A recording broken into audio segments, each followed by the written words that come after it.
بیٹا نہ ہوتا ہو، بے اولاد ہو، کچا حمل گر جاتا ہو، یا پیدائش کے بعد بچے فوت ہو جاتے ہوں، تو کچے سوت، یعنی یہ وہ داغا جو عموماً کریانے والے پڑیا باندھنے کے لیے ہمارے استعمال کرتے ہیں، تو کچے سوت کے ساتھ دھاگے عورت کو بالکل سیدھی کڑی کر کے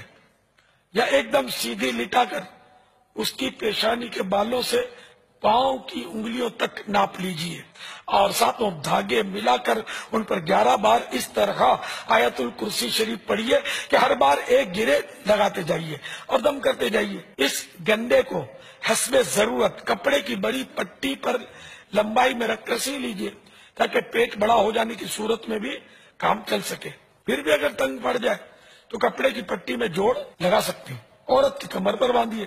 جب تک بچہ پیدا نہ ہو جائے، ہرگز نہ کھولیے، یہاں تک کہ غسل کے وقت بھی جدا مت کیجیے۔ جب حمل کے آثار ظاہر ہوں تو گھر کی پکائی ہوئی سفید میٹھی چیز، مثلا میٹھے سفید چاول پر سرکار بغداد حضور غوث پاک رحمت اللہ تعالی علیہ حضرت سیدنا شیخ محمد افضل رحمت اللہ تعالی علیہ اور سیدنا اعلی حضرت امام احمد رضا خان علیہ رحمت الرحمان کی فاتحہ دلائیے، اور عورت 2 رکعت نفل ادا کرے، پھر کھڑے ہو کر بغداد شریف کی طرف رخ کر کے اس طرح عرض کرے: یا غوث الاعظم، اگر میرے ہاں لڑکا پیدا ہوا تو آپ کی غلامی میں دے دوں گی اور اس کا نام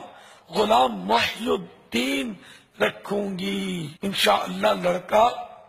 ہی پیدا ہوگا۔